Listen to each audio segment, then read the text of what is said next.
अभी सब्सक्राइब करें हमारे YouTube चैनल ईश्वर टीवी को और देखिए वीडियोस सबसे पहले। जब दाह संस्कार होता है, जब मृत शरीर को जलाया जाता है,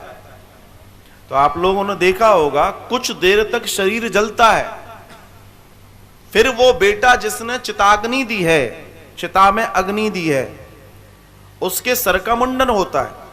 और उसको एक शिखा मिलती है और बाद में एक बर्तन में घी भरा जाता है और एक बड़े से डंडे से, बांस से उसको बांधकर वो जो मृत, जो दक्षिण दिशा में जिसका सर है, हमारे यहां दक्षिण दिशा क्योंकि मृत्यु लोक की दिशा है, वो उसी दिशा में सर किया जाता है, तो उस सर के ऊपर वो घी उड़ेला जाता है। पता है क्यों? उसी ब्रेन के जिंदा ना रहने के लिए, क्योंकि जब तक वो रहेगा उसके अंदर सूक्ष्म शरीर रहेगा और वो निकल नहीं पाएगा, मुक्ति का साधन नहीं बन पाएगा। एक दूसरा कारण, जब उसकी कपाल, उसको बोलते हैं कपाल क्रिया, इसको कपाल बोलते हैं, उसको क्रिया मतलब कपाल क्रिया,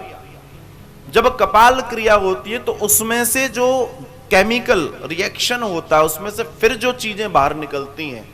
ऊर्जा के रूप में, हमारा विज्ञान कहता है कि वो उस व्यक्ति के सर से, जिसने चिताग्नि दी है, जिसने अग्नि दी है, उसके सर के जो चोटी है उससे टकराती हैं और उसके बाद उसके शरीर में प्रवेश कर जाती है।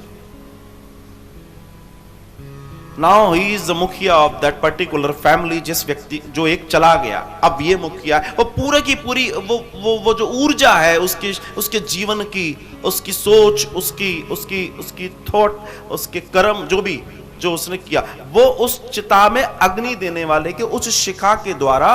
प्रवेश कर जाते हैं। इसलिए मुंडन होता है।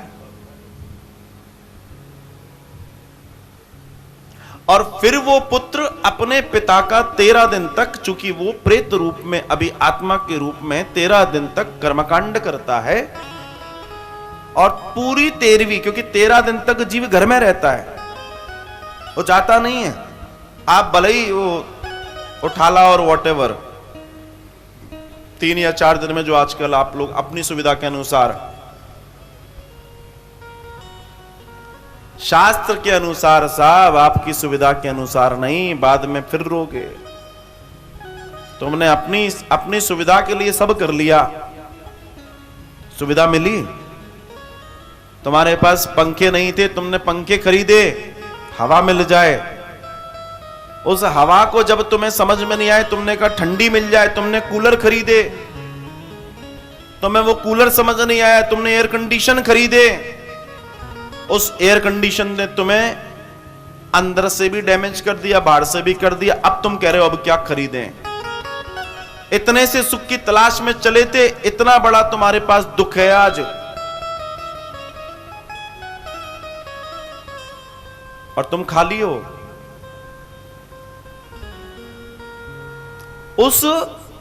उस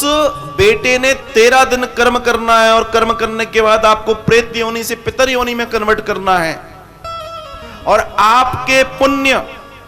जितने होंगे उतने दिन, उतने समय, उतनी काउंटिंग के हिसाब से आप पितर योनि में रहेंगे, और फिर पितर योनि से आप अपने कर्म के अनुसार स्वर्ग या नरक की यात्रा करेंगे।